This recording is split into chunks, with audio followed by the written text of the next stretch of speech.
সোজা হবে, সোজা হও। সবাই শপথের জন্য প্রস্তুত?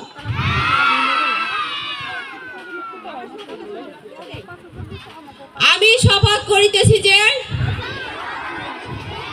মানুষের সেবায় সর্বদা নিজেকে নিয়োজিত রাখিব, দেশের প্রতি অনুগত থাকিব।